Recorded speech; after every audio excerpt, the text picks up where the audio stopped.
smart way. Well, we all have stories. I know a young couple here in Catonsville, both of them self-employed.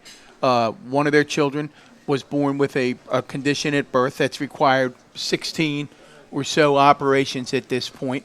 Because they're self-employed, even under Obamacare, their health insurance, given the level of care that they need, is about $30,000 a year out of their pocket, not counting other medical supplies. So I don't know how a system like that is sustainable in the United States of America. It's not. We are paying too much for too little, and that's the bottom line. And that is why finding ways to cut out expensive, middlemen that are just taking money out of the system but not providing any health care for it is the right direction to go. How about the issue, Senator, of transparency? I hear folks I hear people in the healthcare industry say one of the things we could do immediately is to mandate transparency of healthcare. In other words, if I need an MRI at X hospital and they also offered at Y hospital, let's require folks to show exactly what the real cost is. Well, I sat on a leukemia aisle for 3 years with my wife and watched the woman in the room next door not get the medicine she needed. My wife had the gold plan, being along. But I saw it, patches where it was $400 for a patch to make my wife stop vomiting, literally. Yeah. And it was, am I going to pay it right now down at the pharmacy because my wife's upstairs and weighs 80 pounds and is bald and dying, or am I not? Literally, I've had to make that decision because it didn't cover it.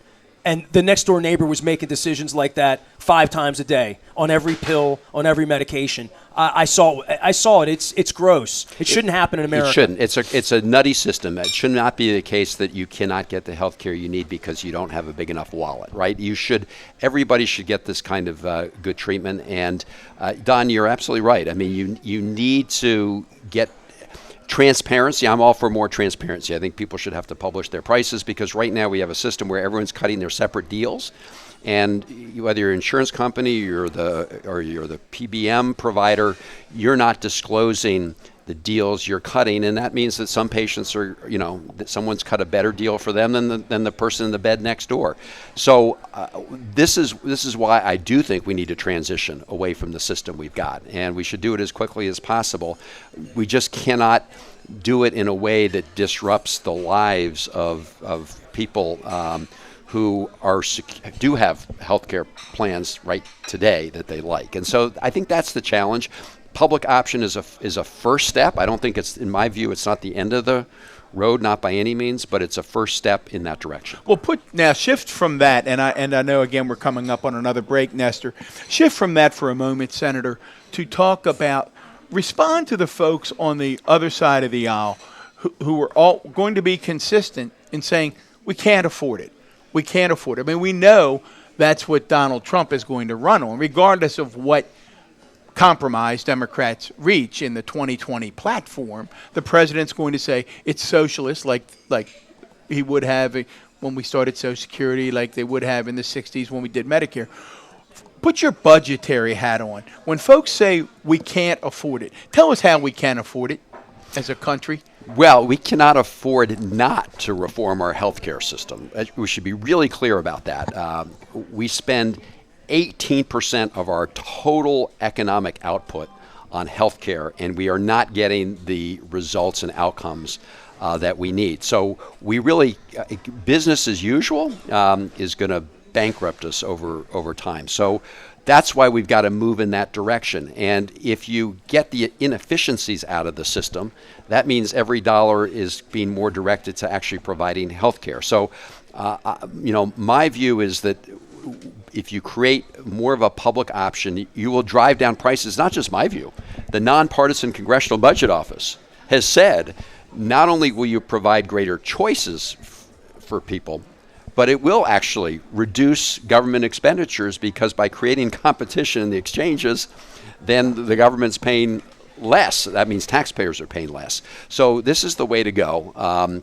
And we need to have a rational system because, as I said, we're paying too much, getting too much, we're not getting enough, and people are paying people are being treated unfairly compared to one another. And I know you're eager to get to a break. So. Not directly connected to that, but you've also and it's funny. The Sun, not funny, but I noticed that the Sun paper editorial page gave you a big shout out and said, "Look, folks, Senator Van Hollen has a real proposal to shore up Social Security, to make sure that the Social Security Trust Fund is sound, that people are protected, to increase benefits." Tell us, the Sun paper liked it. Yeah. Tell us why we should all like your proposal. Thanks for mentioning that. And just to link this back to your previous question, look, because these terms like, socialism, market economy, capital, they all get, these terms get thrown out, and people use them obviously for their own political purposes.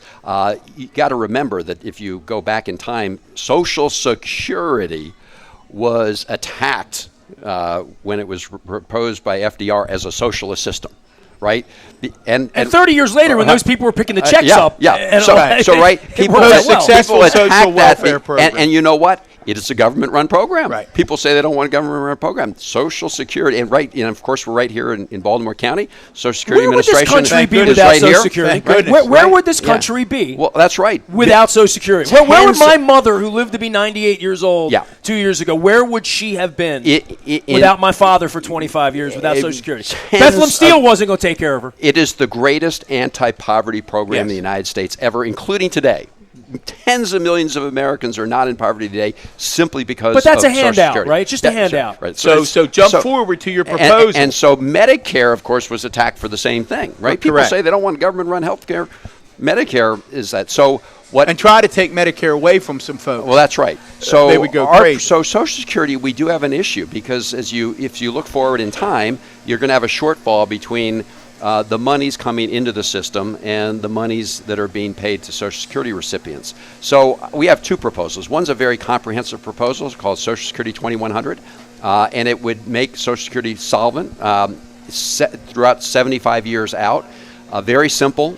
We say to taxpayers, if you're over $400,000, then we're going to apply the Social Security taxes to your income above $400,000. And that is a very comprehensive approach. So you're saying to the rich people, we're going to take care of old people. You have an argument with that? We're going to take care of our elderly in our society. And actually, everybody who's going to be you someday. Under this proposal, everybody will actually get a little bit of an increase in their Social Security benefit.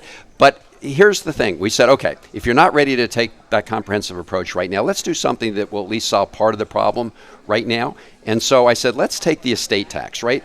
The estate tax is a tax that is paid by less than 1% of Americans. People really, Republicans demagogue this estate tax. They don't call it the estate tax. No, they don't. They call right. So we know what they call it. Yeah. Well, they call it the death tax. But I'll tell you what Teddy Roosevelt, a Republican, said is he didn't want a country of aristocracy, right, where people just passed on, every penny of their savings to their, these huge estates, the robber barons who were passing on these huge estates to their kids. So under 2009 law, we still say that if you're an individual and you die, you can have $3.5 million that you pass on to your heirs. Nobody can touch it.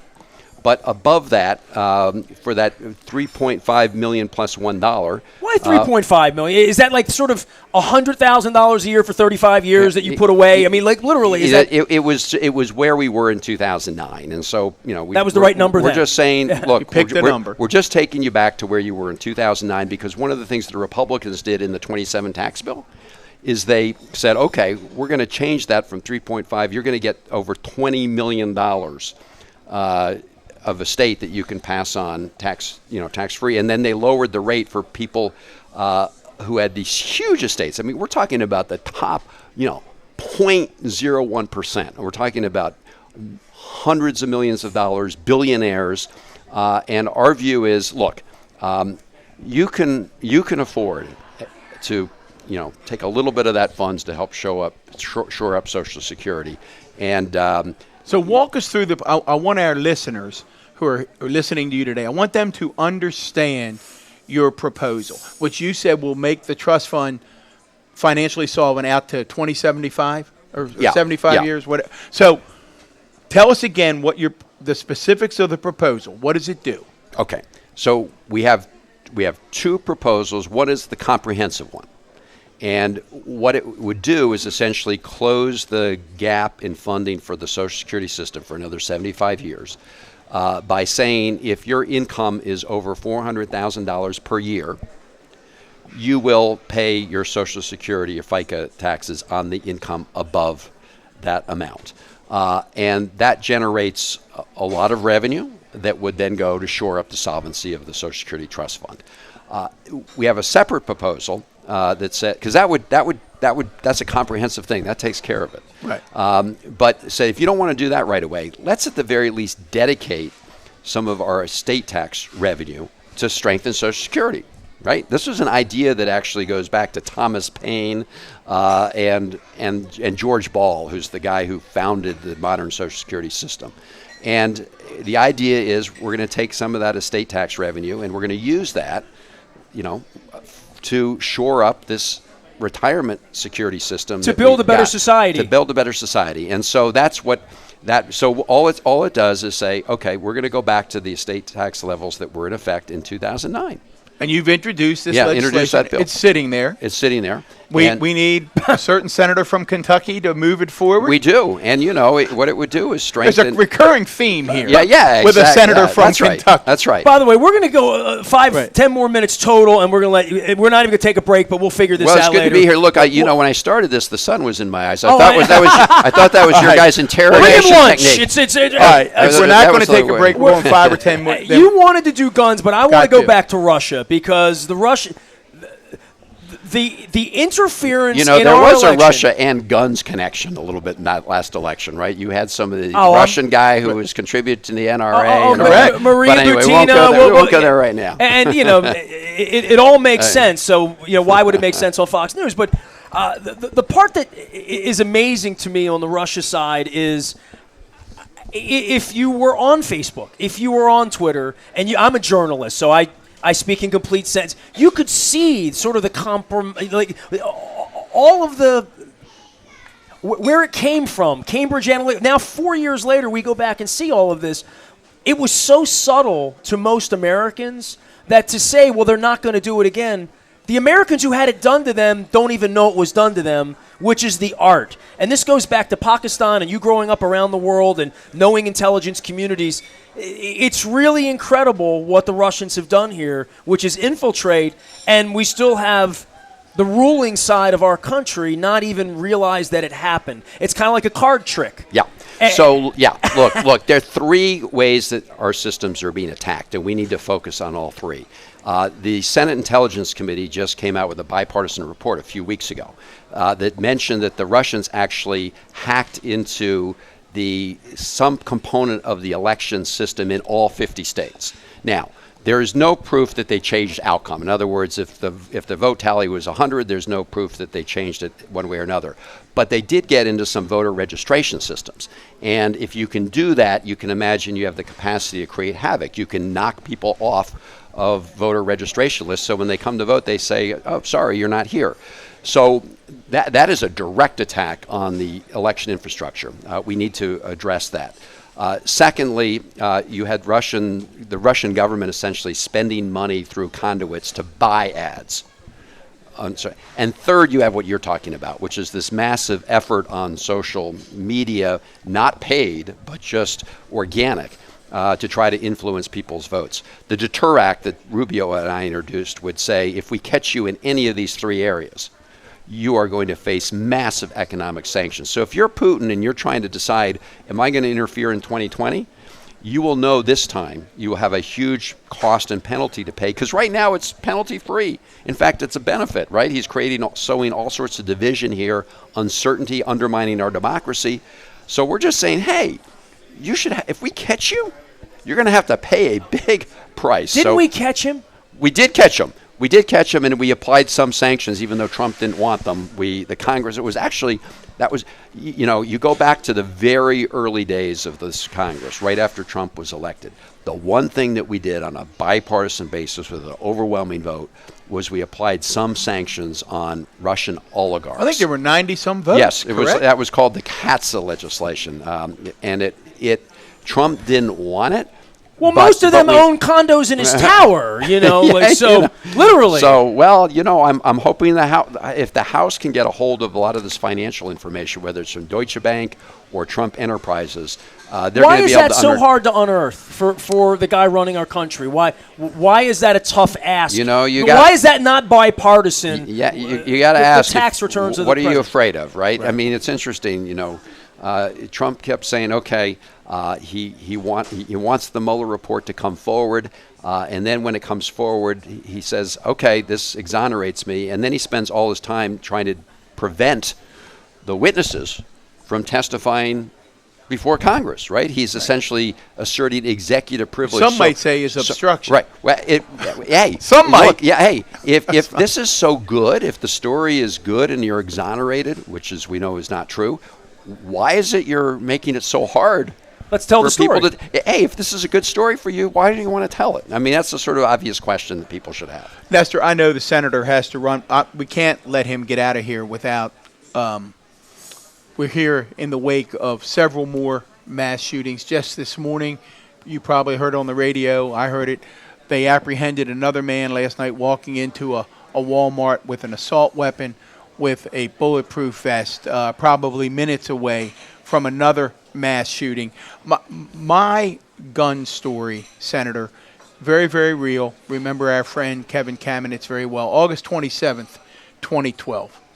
It was the first day of school, and we were actually at Woodlawn High School touring the first day of school, and my phone exploded, his phone exploded, saying, you guys have to get to Perry Hall High School right now. August 27th, 2012. Young man walked into the cafeteria with a shotgun that morning, shot another student before a teacher saw what was happening, tackled him, and we got away with one student being seriously harmed that day. I looked and did the research this week on automatic weapons, AK-47s. 600 rounds per minute. 600 rounds per minute. Whenever anyone would say to Kevin Kamenetz, you're wrong, banning assault weapons won't make a difference, he would just look them in the eye and he'd say, we had one student shot. It was horrific. Had that young man had an AK-47 in a packed cafeteria instead of a shotgun, we would have had hundreds of students having funerals in Perry Hall. I'm not making it up. It's not hyperbole. It's not exaggeration. Somebody's listening right now who was in that cafeteria. Right, somebody's listening that was in that cafeteria. The latest polls blow me away. Overwhelming number of people, forget background checks, forget red flag laws. Now even the majority of Republicans support a ban on assault weapons. Yes. What do we need to do? What has to happen? Well, first, let me say we're here also as we have a sergeant from the Baltimore Police Department who's recovering at shock trauma. And I know we all send our prayers to his family, but more than prayers, we need to address the issue of gun violence, which goes on, on a daily basis. Sometimes it doesn't get the headlines. We need to address it in Baltimore, in Maryland, and everywhere else around the country. At the same time that we address the mass shootings issue. But when it comes to mass shootings, you're right. Semi-automatic assault weapons are clearly the weapon of choice. There. We saw that in the shooting in El Paso. We saw the pistol version in Ohio. In fact, the reports now are that because the police were able to shoot the assailant in Dayton very quickly, they saved lots of lives because this guy was able to fire off rounds with this semi-automatic assault weapon very quickly. I mean, lots more people would have died. So there are two issues here, right? There's no reason to have weapons of war, right, in the hands of people. You can respect people's Second Amendment rights without saying everybody gets to have a semi-automatic assault weapon. After all, we banned machine guns in this country. The Supreme Court upheld that. And then there's the issue of also limiting the number of rounds that can be fired, right? Why do you need to be able to fire off, 50 60 rounds, boom, boom, boom, 50 boom, rounds. boom. And so there's legislation, common sense legislation on both these, right? We had in place for 10 years in this country a ban on semi-automatic assault weapons. So we're trying to reinstate that. And then we also, want to say, okay, let's if you don't want to do that, we should at least limit the number of rounds that can be fired off in a short period of time, because it saves lives. We've seen it can save lives. So well, here's my concern, and I know you got to run. I know we got to get him out of here. The senators, people are saying we got to go, and I'm paying attention to the people, I know, just so they know. He does. Good. All right, we're out of here. All right. We're going to come. We got so much more to talk about. I'm going to say to you, this is my Baltimore positive pitch. All right. We can't let the other side get away with something watered down and appear as if they've done something. Well, that's right. This is a seminal moment in the history of the United States. It is, and I've introduced lots of legislation in this area. We're going to be pushing very hard. Mitch McConnell, he made a statement the other day that the Senate will debate it. He didn't make a commitment to anything because he never does, but it does show that pressure and public pressure can provide some movement here. Let me just say in closing with Baltimore Positive that this is a great city. As I said, my family's from here. My dad grew up here. My cousins live here. And the attack that we saw on this city from Donald Trump just shows how low this president has gone. He degrades the White House. He degrades our public discourse. Obviously, we have challenges in Baltimore City, but I can tell you that younger people are moving around the country to Baltimore City. Absolutely. Because there is a great spirit here. They're entrepreneurial. There are opportunities here. So let's work together to address our challenges. I look forward to coming back to talk about some of the things we're doing on that. Thank you. It's been great. Thank you. You've been more than generous. We didn't get Senator Chris Van Hollen. Thank you all very much. Stay fair. We're out. It's Baltimore Positive at WNST.net. Back for more right after this.